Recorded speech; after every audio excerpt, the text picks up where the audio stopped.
if we want to be an international business and we want to grow quickly, then I'm a big dumb Englishman. I don't speak any other languages whatsoever.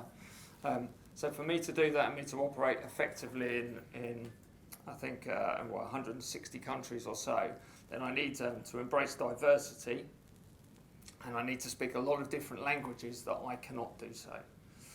So when we were hiring back our very first people that joined us in the business, we looked to recruit individuals that spoke key languages that we needed, and then we hired them with the purpose of sending them abroad to start new offices around the world. So to give you an example, I think our fourth or fifth employee, Louay Naib, was an Eritrean, Swedish passport holder living in London that spoke Arabic and Swedish, given that Ericsson's a Swedish company and their largest office in the world was then in Dubai. We hired him with the explicit purpose of training him in the UK, getting him used to working with the way that we wanted him to be, and then to go to Dubai and start an office for us there. He's been with us 10 years now, and that office turns over about $20 million a year for us. And we now have about 16 people underneath him, and then he's managed to flow down that brand of FPG, the way that we want to grow, the way that we taught him to grow, and now a subsidiary, actually our 11th office, which opened in February in Saudi Arabia. And then the hopefulness is that will continue to grow, and Louay will continue to open different countries for us from there. Other examples, Chris Lamb, who's a big 6'5" English white guy, speaks fluent Mandarin. We hired him 8 years ago with the explicit purpose of sending him to Hong Kong with a view to try opening an office in China later. Now we have over 25 staff in those two offices, all bar one being local, and have been trained by Chris and his team. They turn over about $35 million this year. So this idea of recruiting with a purpose, embracing technology, for us, you can start to trade externally before you go into an area, which gives you a soft landing. If you ever open an office or look to scale internationally, one of the first things is if you have no business there already, instantly that team's under pressure. Instantly you're looking at the bottom line. Instantly they're losing cash for you. If you trade externally and warmly first, using these sort of language skills to enter in and then set up on the back of existing business, you're profitable from day one. That pressure goes away, and then they can really focus on building that and scaling it themselves where they do it there. To back that up, the second principle of our organic scaling, organic growth strategy is training and clear advancement for all. So we always wanted to be international. It was always our theory from day one. To do that and have our skill sets and the way that we want someone to do it, we needed everyone to be trained and doing the same things and doing the same things well in all of these overseas operations.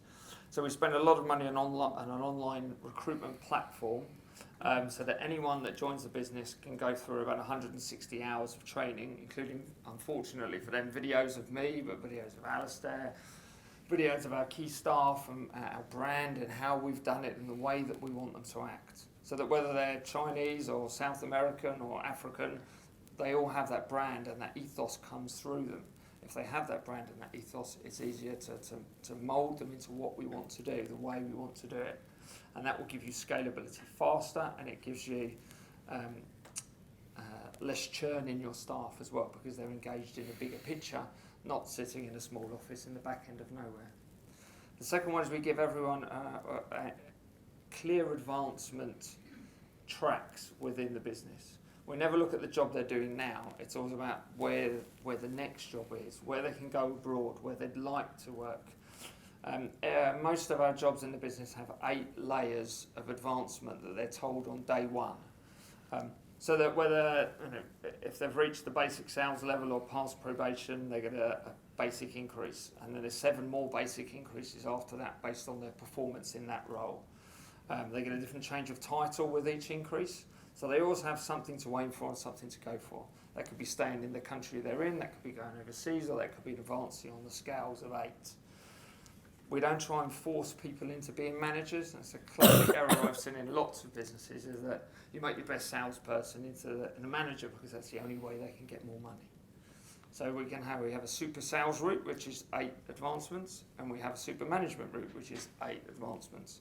They're almost paid exactly the same money, except the managers get a slight bonus on their teams, where the other people just get a bonus on their own sales performance. So by doing that, by giving these clear advancements routes, even all over the world, in all of our offices, it definitely helps your retention, and it rewards people as your best asset. And I think in recruitment, people are your asset. They take clients with them. So if you give them a vision, you engage them, whether it's opening offices or their own advancement, they're more likely to stay with you. The third one, I think, is often overlooked in our organic growth strategy, which is brand. So in 2009, we won the Queen's Award for Industry for the first time, and the Design Council approached us, and they said to us, we want to take an SME or some SMEs, give them a design consultant for 18 days, and they'll be totally free to you, and at the end of it, the job is to see if brand makes business better. Well, our brand was, quite frankly, shocking at that time, and we had a useless website. So we said, well, it's free, we might as well do it. What they didn't tell us is that we spent £60,000 on a design branding agency and about an extra $45,000 on websites. But I would generally say that's the best money we've ever spent. It categorically gave us a clear point of difference in our marketplace. It engaged all of our staff in building our brand and building our image, which is a people-centric brand and image, in a market which is very blue-grey, blue-grey, blue-grey, boring corporate recruitment businesses. Ours is all people-centric. And it's categorically enabled us to retain our staff, retain our clients, because our clients were involved in that branding exercise as well, and to give us a clear point of difference for the last 5 to 7 years since we've done that. So I'd say that quite often businesses look to scrimp on brand, or you don't know what your brand is if you're looking to scale. But around the world, we're branded in exactly the same way. We have multiple languages. Our websites and all our information is unique to those countries, but all carries that same brand around people, because our product is people. So I would encourage you, if you're looking to scale your business, definitely to seriously invest in your brand and know where your brand is in your marketplace and how it differentiates from your competitors. The fourth one is technology. We work in technology, and we embrace whatever technology that is there possible to make us better and faster at what we do. So we were early adopters of a data mining technology, which mines CVs and mines from job boards. 6 years ago, we set up our social media team, or social media policy, around the principle of we can touch as many people as we can. They'll choose us as a brand they want to be associated with, and when they're ready to go from passive to active, they'll come over and use us as a client, or they'll use us as a candidate. Today we have 150,000 people a day which are engaged with us on multiple platforms around the world. The biggest one's actually QQ, which is a Chinese sort of chat room, which is bizarre because traditionally in recruitment it's who's on the phone, and you look at a bank of 12 Chinese people that are just tapping on a mobile phone, and you think, oh my God, what's going on? We get about half of our Chinese placements through QQ. Yeah. So embracing technology, thinking what's going to be a disruptor in your industry. We pay an enormous amount of money to have a unique platform on LinkedIn, which we design and develop our own talent pools in as well, which not many of our competitors have because it's a big, big outlay. To see what you can embrace, it gives you, again, a point of difference. It gives you a uniqueness against your competition. The last one I'd say to our organic growth principle is probably a boring one, but we always wanted to be big and we always wanted to scale our business. And to do that, you have to retain profit in your business. We are not a lifestyle. I am bloody knackered.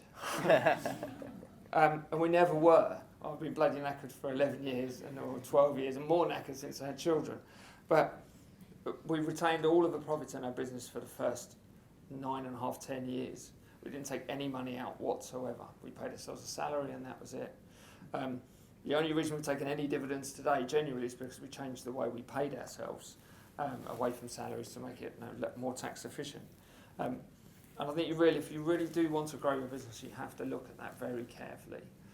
It's okay to be a lifestyle business. I know some fantastic recruitment businesses who are exactly that, and they do very, very well.